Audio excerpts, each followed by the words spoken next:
Today, ladies and gents, we are going to be taking a look at the Searing Blast. Now, this is one of the new melee weapons for the Storm Javelin that was added in this Cataclysm update. It is a detonator, so it hits a little bit harder than the previous builds.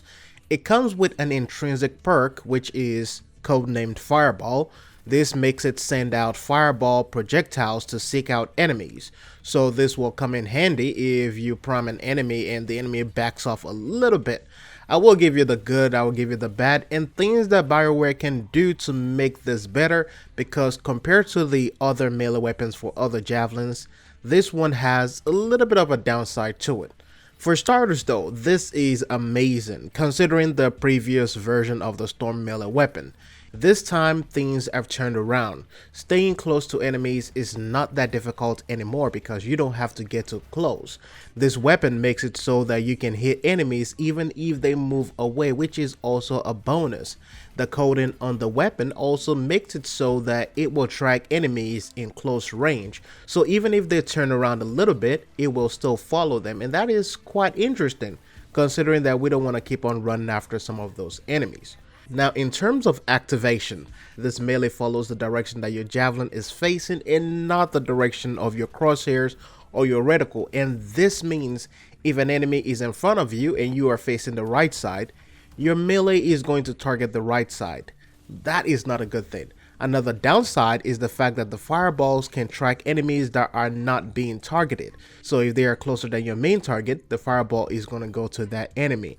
And maybe that's just me nitpicking on things that I believe could be improved. This is also why reticle targeting is very important when it comes to this particular weapon.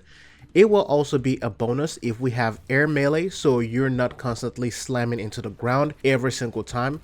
With other javelins, it's not a really big issue since you have melee tracking on some of those other javelins like the Ranger or even, the Interceptor. Even sometimes with the Colossus, you can fly in the air and just shield bash enemies. With Storm, you really have to slam into the ground.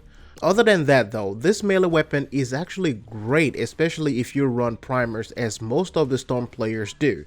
The base damage is high enough. This Masterwork version is at 4,000 and something, so melee focused build is not out of reach for most people. Another great thing is the fact that it is a fire element.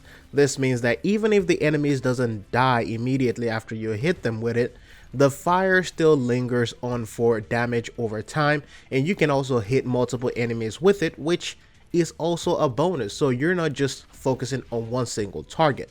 It's also great for some bigger enemies as well.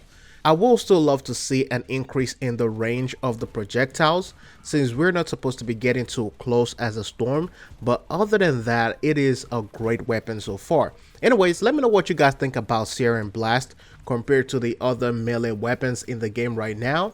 Is it good? Is it bad? Or is it just mediocre? As always, thanks for watching. I'll see you in the next one.